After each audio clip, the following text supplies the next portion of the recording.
Bismillahirrahmanirrahim.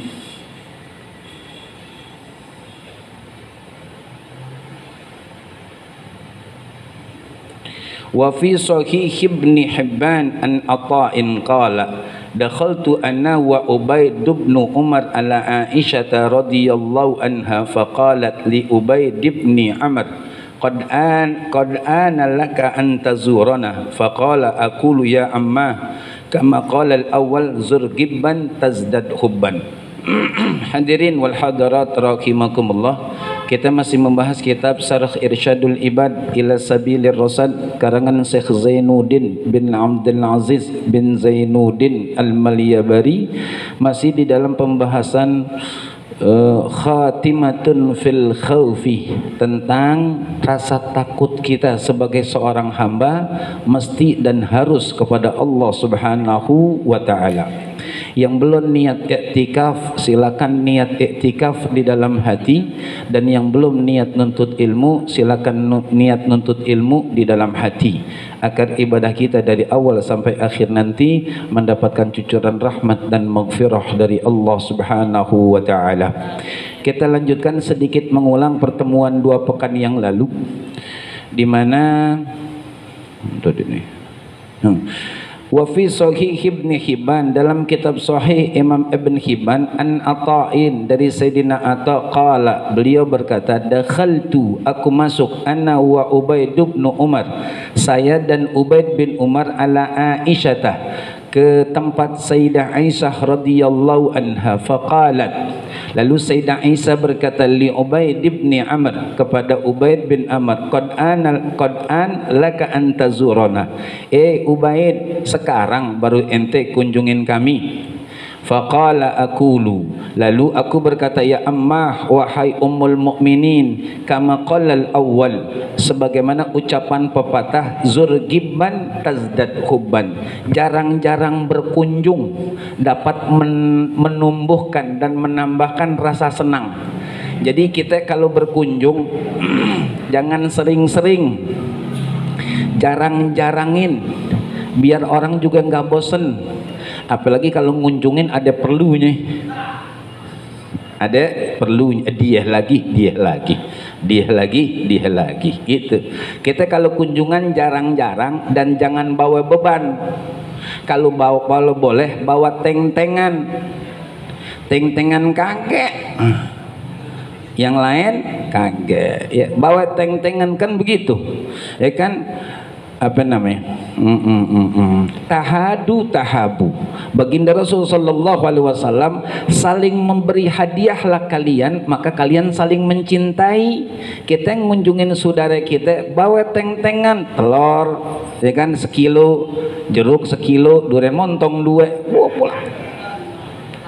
Yang dikunjungin senang kan begitu. Ini nggak bawa apa-apaan, apa yang di rumah saudara kita habisin. Salah, udah sering kunjungan nggak bawa tentengan. Faqalat, lalu Sayyidah Aisyah berkata da'una min matalibikum, ya udah dah kalau begitu, apa hajat ente datang kemari. Faqala Ibnu Umar, berkata Abdullah bin Umar, akhbarina bi a'jaba syai'in ra'aitihi min Rasulillahi sallallahu alaihi wasallam, tolong kabarkan kepada kami wahai Sayyidah Aisyah tentang sesuatu yang paling menakjubkan yang pernah engkau lihat, engkau temukan, engkau saksikan akan Rasulullah sallallahu alaihi wasallam. Saya berhenti dulu sampai di sini. Itu maksud saya tadi, saya ngulang dikit. Walaupun mungkin pada pertemuan 2 pekan yang lalu udah kita bahas. Artinya, istri itu adalah orang yang paling tahu keadaan suaminya. Maka dengan demikian tolong wahai para istri, maaf kalau kurang sopan, kabarilah kabar berkenan tentang suami yang bagus-bagus. Walaupun kita tahu persis suami kita nggak bagus-bagus banget, cuman kabarin yang bagus-bagus saja, yang jelek jangan. Kunna libasul lakum wa antum, mereka perempuan adalah pakaian kalian laki-laki, kalian laki-laki pakaian perempuan. Artinya kalau di bini kita ada aib, ada kekurangan, ada khilaf dan seterusnya, jangan dibuka, tutup. Begitu pula bini, kalau ada aib, ada kekurangan lakinya, tutup, jangan disebarluaskan. Kan yang malu ibu juga, namanya bininya. Terkata orang, ya bininya kagak urusin gitu. Laki pakaiannya kucel, kotor, lecek, kata orang, bininya nggak urusin apa ya? Kan bininya dikata. Ya, jangan kabar tentang pasangan kita yang bagus-bagus. Juga tolong wahai para suami, walaupun kita nggak punya kelebihan yang amat sangat kelihatan, yang jelek kurangin. Nih kerja enggak, makan doyan, sholat jarang, tidurnya kuat banget. Jangan begitu apa? Tulungin. Kan bini wajib dikasih nafkah. Nafkah nggak bisa datang cuma dengan tiduran. Orang kita aja ngontrak, nggak punya kontrakan. Ayo dah, kalau memang rezekinya belum tiba sesuai dengan harapan, ibadahnya digetolin. Begitu, ibadah kagek, kerja kagek. Nih, tolongin ya, nih supaya kita dapat pelajaran dari kisah datangnya dua orang sahabat kepada Sayyidah Aisyah radhiyallahu anha. Kita lanjutkan lagi. Qala fasakatat thumma qalat. Kemudian kata Ubaid bin Amr, ya, beliau Sayyidah Aisyah mendapat pertanyaan dan permohonan dari kami, beliau terdiam.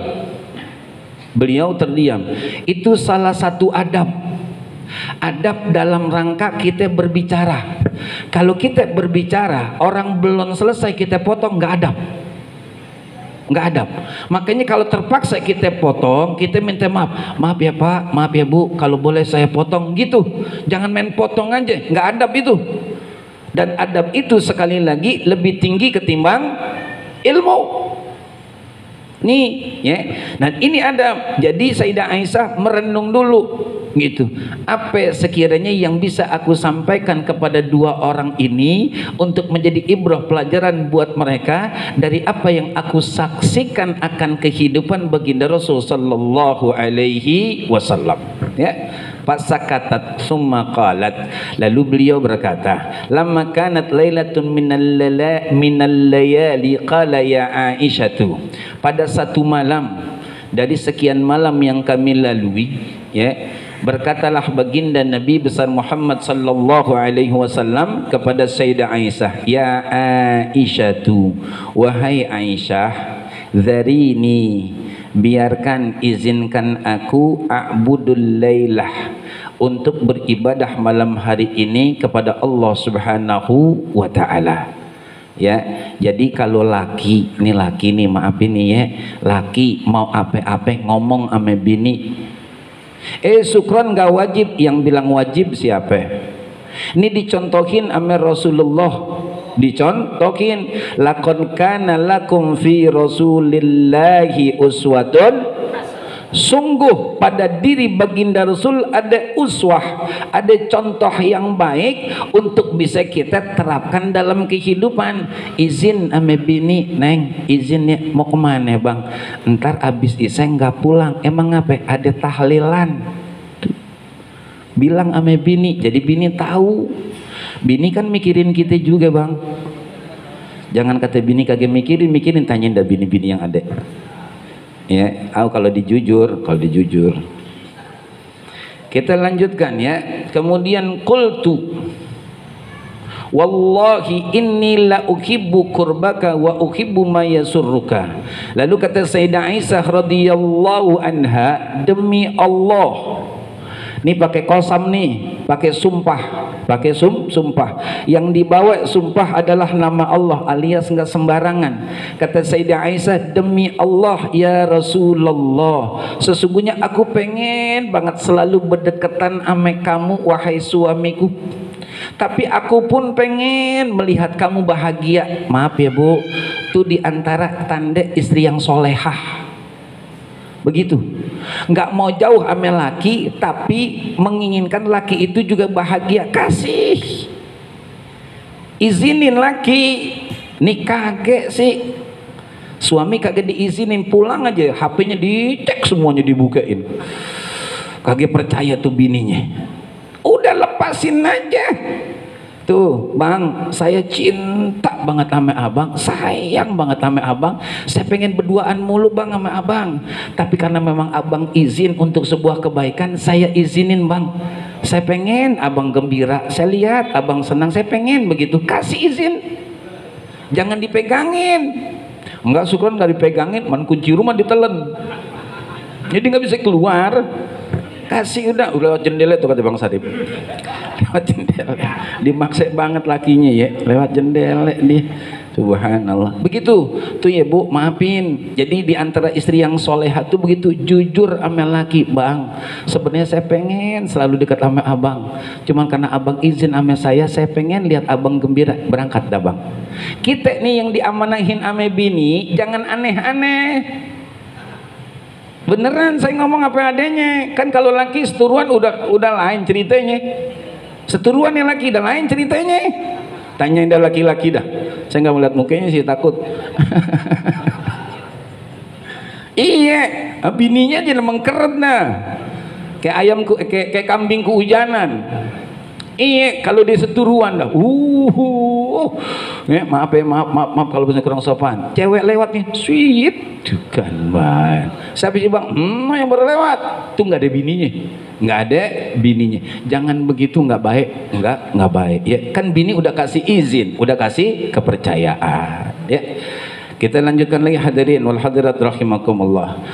Qalat faqama fatatahhara thumma qama yusalli. Ya.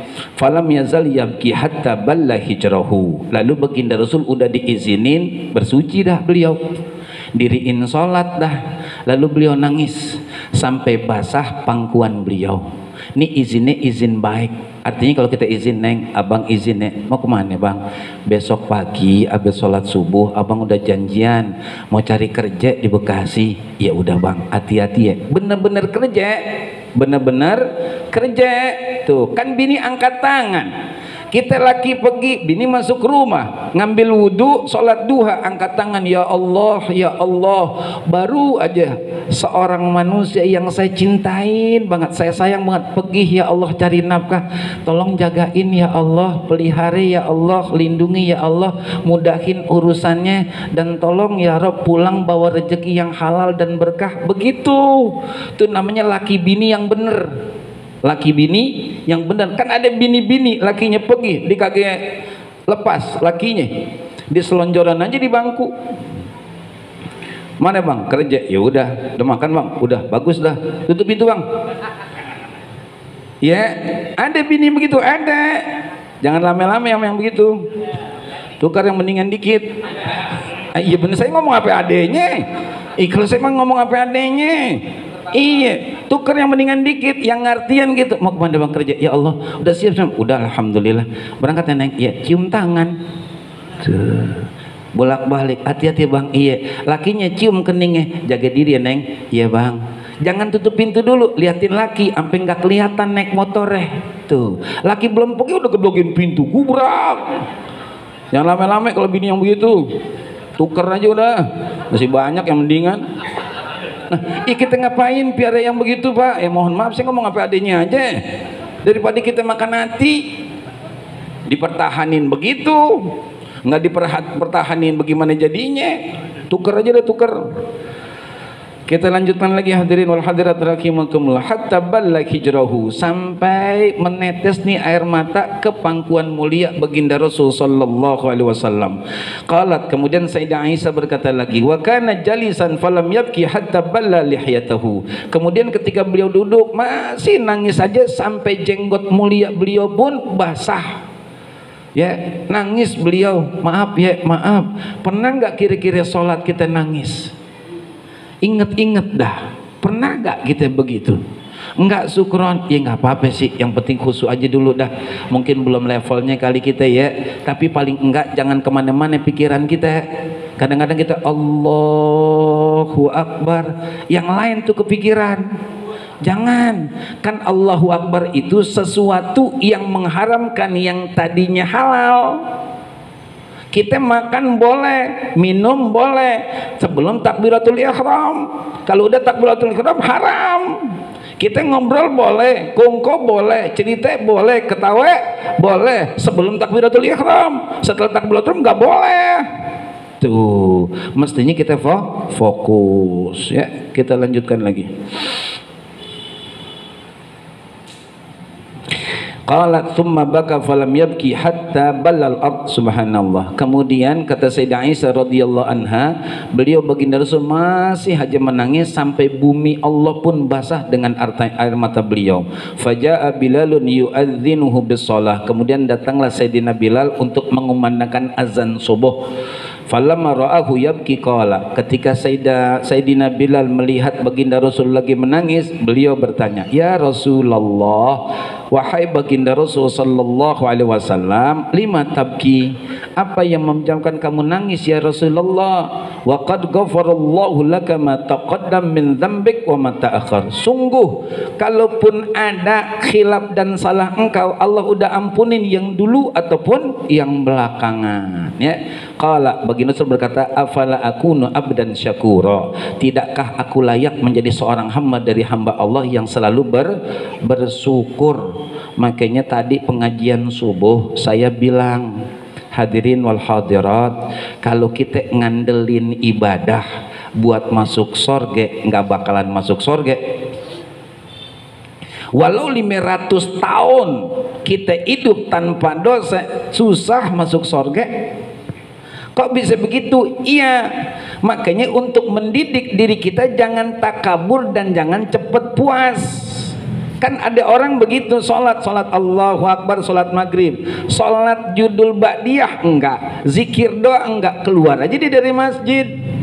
Kita enggak boleh suuzon, kita harus husnuzon. Udah kaya kali dia, udah kaya. Cuman untuk pribadi jangan. Emang apa? Sholat berjamaah betakin di masjid, di musola. Emang apa? 2 malaikat yang nemenin kita sejak takbiratul ihram sampai salam, sampai zikir, sampai doa mengatakan Allahumma gfir lahu, Allahumma arhamhu. Ya Allah, ampuni dosa-dosa orang ini. Ya Allah, berikan rahmat kasih sayangmu buat orang ini. Itu dia.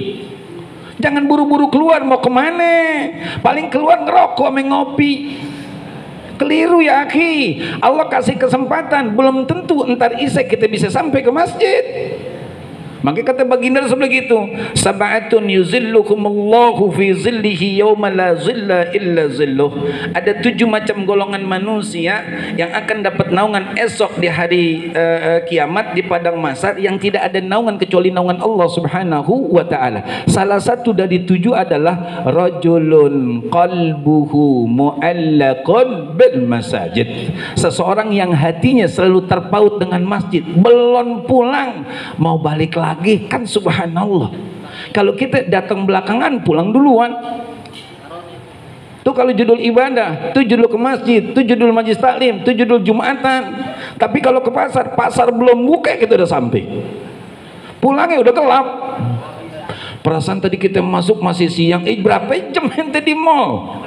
Bukan main ya. Nih kita nih ya, jadi jangan buru-buru, ngandelin ibadah nggak cukup buat masuk surga. Kita masuk surga karena rahmat Allah Subhanahu wa taala. Itu pun ditanyakan para sahabat kepada baginda Rasul, hatta ana, kata baginda Rasul, sampai aku pun besok di akhirat masuk surganya Allah bukan karena ibadahku yang Allah menyatakan sepaling-palingnya takwa hambaku, itulah baginda Rasul.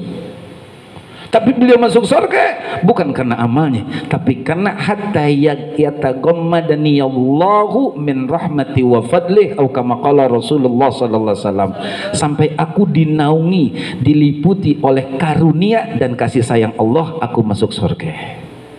Itu hadirin wal hadirat rahimakumullah. Kita lanjutkan lagi. Wa fi Minhajil Ghazali, dalam kitab Minhaj Imam Ghazali, anna Adam safallaha wa nabiyyahu alladhi khalaqahu biyadihi wa asjudu lahu malaikatahu wa hamalahu ala a'naqihim ila jiwarih. Dalam kitab Minhaj Imam Ghazali disebutkan bahwasanya Nabi Adam alaihissalam adalah orang yang terpilih, yang dipilih oleh Allah untuk menjadi salah satu nabi dari 124.000 nabi yang Allah turunkan ke atas bumi. Jadi nabi itu jumlahnya 124.000, rasul itu 313 rasul, ya. Dan jumlah nabi sama dengan jumlah sahabat Rasulullah, 124.000 sahabat, ya. Kita lanjutkan. Ya. Kemudian, dan Nabi Adam adalah nabi yang langsung Allah ciptakan dengan tangannya. Wa asjudu lahu malaikah, dan Allah perintahkan para malaikat untuk sujud dalam arti ruku hormat kepada Nabi Adam. Saya berhenti dulu sampai di sini. 3 kemuliaan dari kisah dalam Minhaj Imam Ghazali ini buat Nabi Adam alaihissalam. Pertama, orang yang Allah pilih. Yang kedua, Allah ciptakan dengan tangan Allah langsung. Yang ketiga, Allah perintahkan malaikat yang jumlah malaikat cuman Allah yang tahu untuk bisa hormat kepada Nabi Adam alaihissalam. 3 kemuliaan. Wa hamalahu ala anakihim ila jiwarih. Yang keempat adalah dibawa oleh malaikat Nabi Adam di pundak-pundak mereka sampai ke sisi Allah Subhanahu wa taala. Dibawa tuh, dijunjung.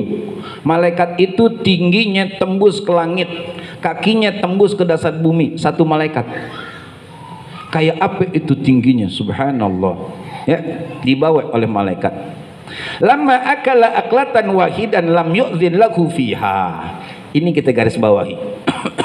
Ketika Nabi Adam alaihi salam memakan satu makanan, ya kan, yang memang dilarang oleh Allah Subhanahu wa taala, tapi itu dilakukan oleh beliau. Kan begitu kata Allah dalam Al-Qur'an, wahai Adam, wahai Hawa, ente berdua jangan deketin pohon ini.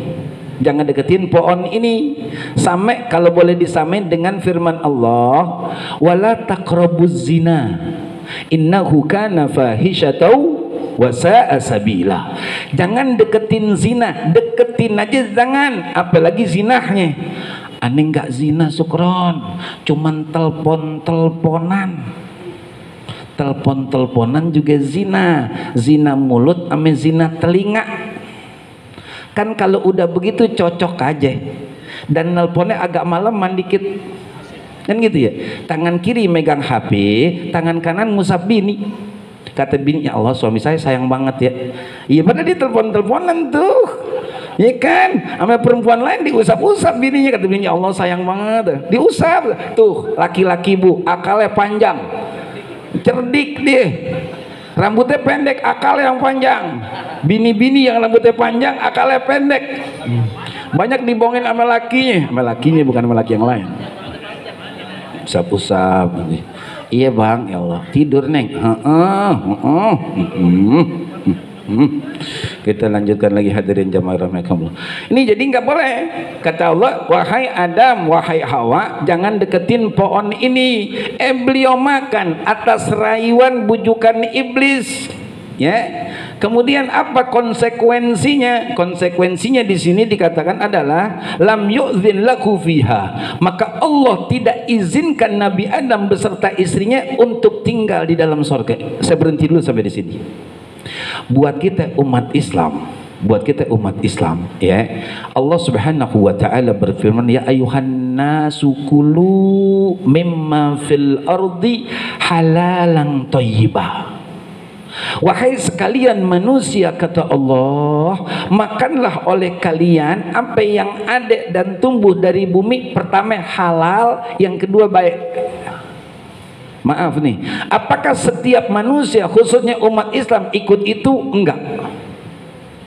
Kok enggak Sukron? Emang kenyataannya begitu. Terkadang haramnya dari cara dia mendapatkan uang itu untuk membeli makanan.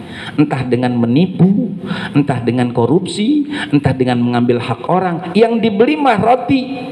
Roti itu halal, Pisang itu halal, jeruk itu halal, tapi haram cara mendapatkan uangnya, maka roti jadi haram, buah jadi haram. Dilarang oleh Allah. Gitu. Kemudian gitu. Sekarang caranya, mohon maaf, zatnya yang haram. Duitnya benar dikerja, asin banget tuh keringetnya, tapi dia bukan membeli sesuatu yang dibolehkan, bahkan yang dianjurkan oleh Allah juga baginda Rasul. Enggak. Dibeli apaan? Dibeli lem.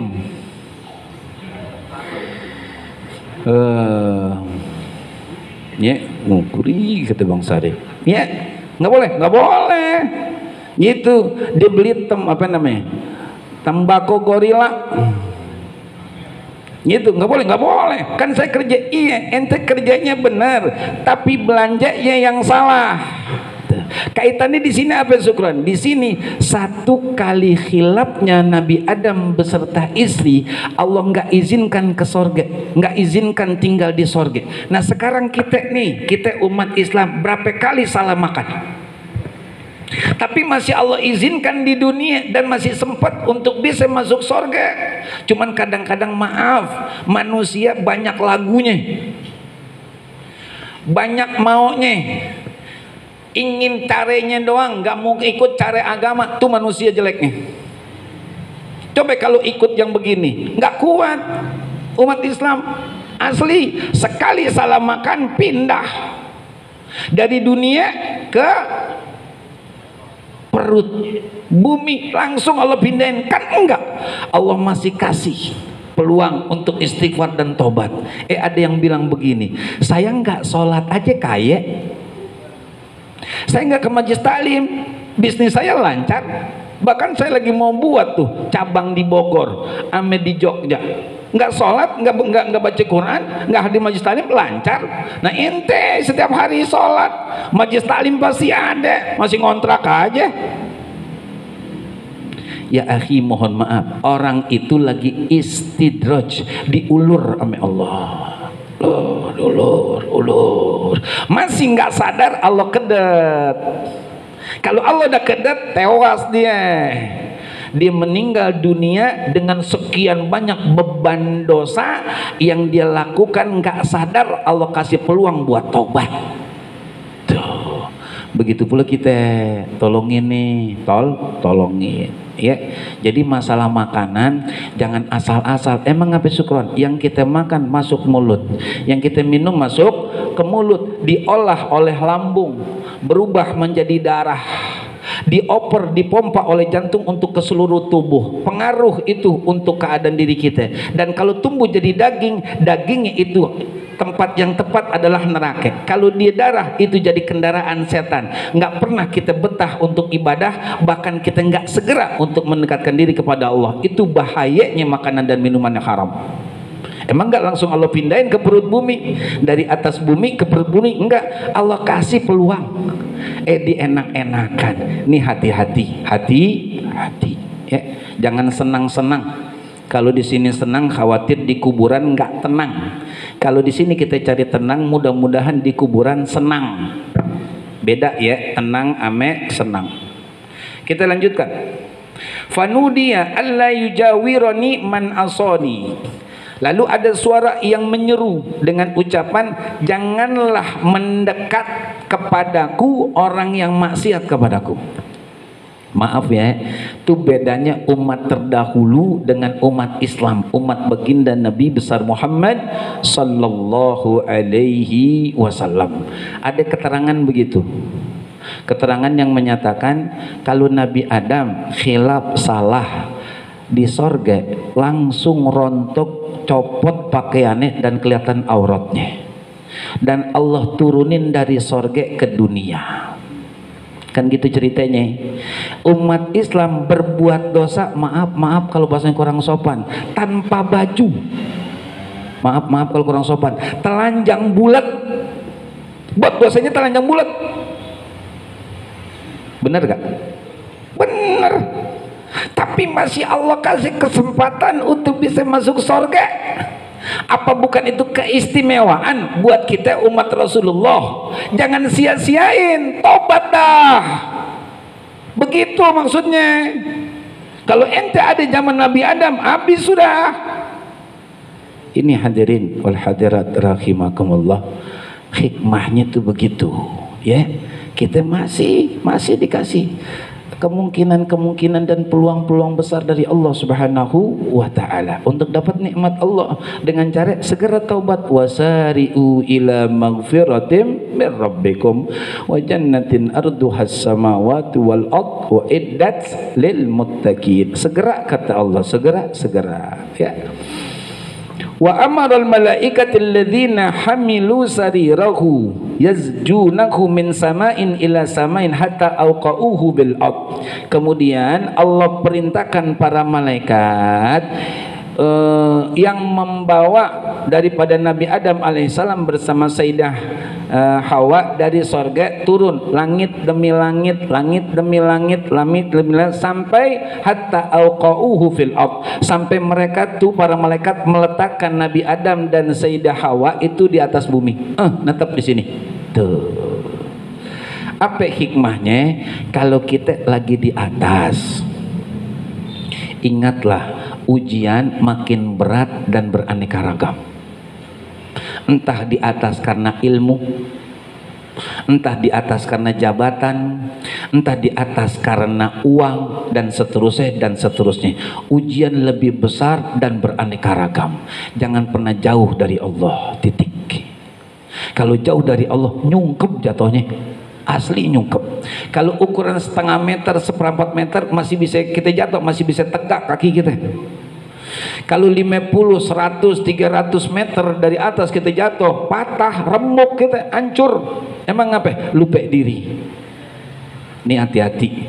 Makanya apapun yang ada di dalam Islam dan yang Allah anugerahkan sama kita bukan untuk disombongin, bukan untuk dipamerin, bukan nunjuk orang yang bawah mereka lebih hina ketimbang kita yang lagi ada di atas. Oh, keliru, salah. Maka di akhir-akhir ini sering saya menyatakan begitu. Jangan pernah kita merasa lebih mulia ketimbang apa dan siapa yang ada di sekitar kita. Berupayalah kita selalu rendah, hina, dan seterusnya. Emang kenapa kok bisa demikian? Iya, karena memang itu ajaran agama. Hatta jangankan ame manusia, ame hewan pun nggak boleh. Misal guk-guk, jijik, najis, dan seterusnya. Maksud omongan dan gesturnya dia tuh menghina, itu guk-guk, nggak boleh. Kalau boleh milih, beliau pun maunya jadi manusia bukan guk-guk. Kalau boleh milih bahasanya, cuman Allah menentukan di guk-guk. Tapi apakah guk-guk lebih hina ketimbang kita manusia? Belum tentu. Mana syukuran contohnya? Tuh Ashabul Kahfi, guk-guk, nemenin beliau di dalam gua ratusan tahun. Allah abadikan dalam Al-Quran dan Allah masukkan ke dalam surga. Nggak punya akal pikiran dan guk-guk namanya. Menurut mazhab Imam Syafi'i najis, utamanya mulutnya, tapi bisa sampai surga. Manusia yang Allah katakan laqad karramna bani Adam, sungguh mulia anak cucu Adam, masuk neraka. Siapa mereka? Orang yang hidup sezaman dengan Rasulullah, orang yang hidup jumpa dengan Rasulullah tapi nggak pernah beriman dengan apa yang dibawa oleh Rasulullah, neraka. Jangan takabur, jangan sombong. Itu titipan, bukan hak milik. Jadikanlah semuanya itu untuk takarrub kita kepada Allah Subhanahu wa taala, ya. Walam yuqbal taubatuhu, dan nggak diterima oleh Allah tobatnya Nabi Adam alaihi salam, padahal cuma sekali. Dan itu bahasanya khilaf. Kan seluruh nabi maksum, seluruh rasul maksum, terjaga dari dosa. Nggak mungkin kalau seorang nabi itu seperti manusia biasa, nggak mungkin, maksum udah. Lalu kok ada sebagai ibrah pelajaran, maka bahasa kita jangan mengatakan Nabi Adam itu berbuat dosa, tapi kekhilafan mengandung pelajaran buat umat-umat berikutnya, gitu. Nggak pantas kita mengatakan Nabi Adam itu berbuat dosa. Beliau maksum, terjaga dari dosa kok. Beliau nabi. Bahkan di sini dikatakan sofallahu, Allah memilih Nabi Adam, wa nabiyahu khalaqa biyadih, dan Allah langsung ciptakan dengan tangannya. Kan subhanallah itu, ya. jangan asal berbicara kita, khawatir ya kan melewati batasan-batasan yang seharusnya. Jadi kita berbuat dosa besar kita. Jangan begitu. Fima rawa hatta baka ala dzalika mi'ata sanatin wa lahikahu minal hawan wal bala ma lahikahu wa baqiyat dzurriyyatuhu fi tabiati dzalika alal abad. Ada beberapa riwayat yang menyatakan Nabi Adam itu nangis menyesali perbuatan beliau, khilaf beliau tersebut 100 tahun. 100 tahun nangis saja beliau. Kemudian diuji oleh cobaan-cobaan dan juga bala bencana, sampai hal ini pun menjadi warisan untuk anak turunannya berikutnya. Artinya apa? Kalau kita berbuat dosa, segeralah istighfar, jangan pakai ditunda. Kalau ente tunda, makin banyak ujian, cobaan dan kesusahan hidup ngamperin ente. Kok bisa begitu Sukron? Emang begitu kejadiannya. Beda musibah ujian untuk orang yang berbuat dosa, musibah ujian orang yang mendekati Allah Subhanahu wa taala. Beda. Kan gitu. Nabi Ibrahim alaihi salam lama nggak punya anak. Allah anugerahkan anak berwujud laki-laki namanya Ismail. Allah angkat menjadi nabi. Kan begitu ceritanya. Lama banget dah. Menjelang beliau mumayyiz, umur yang bisa membedakan baik dan buruk, kiri dan kanan dan seterusnya, Allah perintahkan lewat mimpi Nabi Ibrahim alaihi salam untuk menyembelih putranya yang lama ditunggu untuk disembelih. Nabi Ibrahim iyain dan beliau musyawarah sama anaknya. Ya bunayya inni ara fil manami anni azbahuka fanzur madza tara. Qala ya abatif al ma tu'mar satajiduni insyaallahu minas sabirin. Wahai anakku Ismail, aku dapat perintah dari Allah lewat mimpi untuk menyembelih dirimu. Bagaimanakah pendapatmu wahai anakku tersayang? Kata Nabi Ismail, wahai ayahandaku tercinta, laksanakanlah apa yang Allah perintahkan kepadamu, insya Allah engkau akan mendapatkan aku anakmu termasuk orang yang sabar. Lalu Al-Quran pun mengabadikan inna hadza lahuwal bala'ul mubin, sungguh ini adalah ujian yang nyata. Beda ceritanya itu. Ada ujian, cobaan, musibah buat orang yang nakal, ada ujian, musibah dan bencana juga buat orang yang dekat sama Allah Subhanahu wa taala. Dua-duanya pasti berisi kebaikan dari Allah untuk menguji keimanan kita. Kalau yang nakal untuk kembali ke jalan Allah Subhanahu wa taala. Udah isa ya. Taib hadirin wal hadirat rahimakumullah. Alhamdulillah waktu Isya sudah tiba. InsyaAllah akan kita lanjutkan pada pertemuan berikutnya. Kita baca Fatihah, kita mohon sangat hanya kepada Allah Subhanahu wa ta'ala. Mudah-mudahan dosa-dosa kita, dosa orang tua, kakek nenek, guru, keluarga, juga mertua, baik yang masih hidup ataupun yang sudah meninggal dunia, senantiasa mendapatkan ampunan Allah Subhanahu wa ta'ala. Kita yang masih hidup bersama pasangan dan anak keturunan kita, semoga selalu di bawah penjagaan dan perlindungan Allah Subhanahu wa taala, senantiasa mendapatkan petunjuk hidayah Allah untuk dapat memanfaatkan sisa umur yang ada, nikmat yang Allah berikan untuk ibadah, untuk menjalankan ketaatan, ikhlas lillahi taala, juga istiqamah, agar akhir hidup kita dan seluruh anggota keluarga kita, juga guru-guru kita dalam keadaan husnul khatimah. Semoga Allah tempatkan, Allah kumpulkan, Allah satukan, Allah gabungkan kita bersama orang-orang yang kita cintai dan mencintai kita di dalam surganya Allah Subhanahu wa ta'ala. Bitilka niyah al-Fatihah. A'udzu billahi minasyaitonir rajim. Bismillahirrahmanirrahim. Alhamdulillahi rabbil alamin. Ar-Rahmanir-Rahim. Maliki yaumiddin. Iyyaka na'budu wa iyyaka nasta'in. Ihdinas siratal mustaqim. Siratal ladzina an'amta 'alaihim ghairil maghdubi 'alaihim waladdallin. Rabbana ighfir lana wa liwalidina. Amin.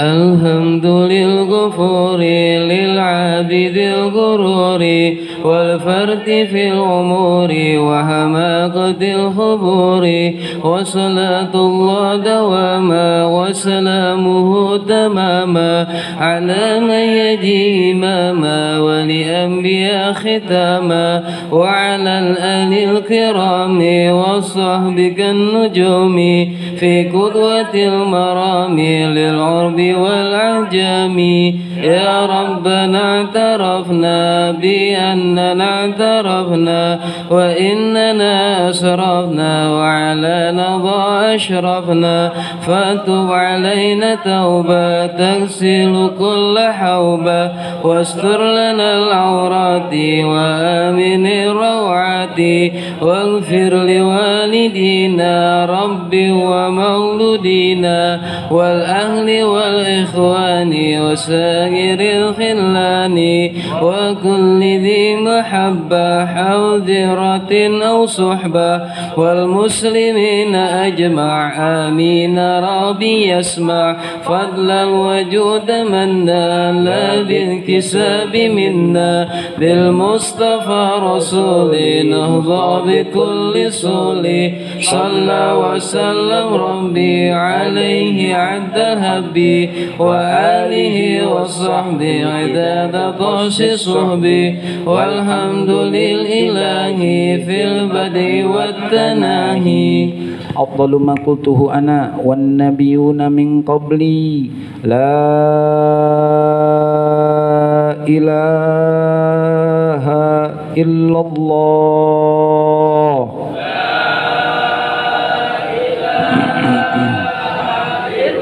لا إله إلا الله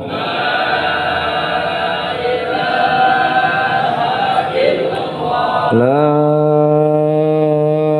إله إلا الله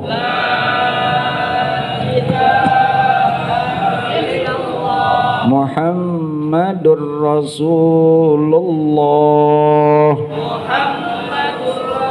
صلى الله عليه وسلم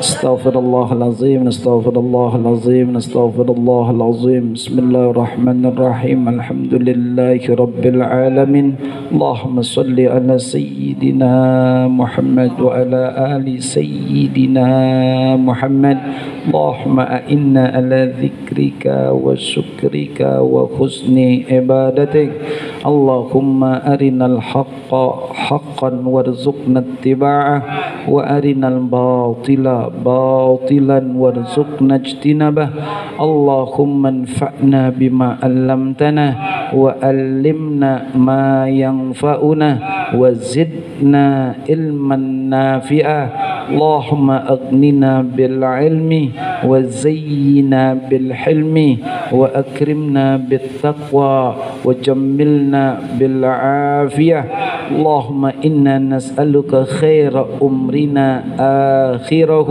وخير أعمالنا خواتمه وخير أيامنا يوم نلقاك فيه ربنا آتنا في الدنيا حسنة وفي الآخرة حسنة وقنا عذاب النار ربنا تقبل منا إنك أنت السميع العليم وتب علينا إنك أنت التواب الرحيم وصلى الله على سيدنا محمد وعلى آله وصحبه وسلم سبحان ربك رب العزة عما يصفون وسلام على المرسلين والحمد لله رب العالمين.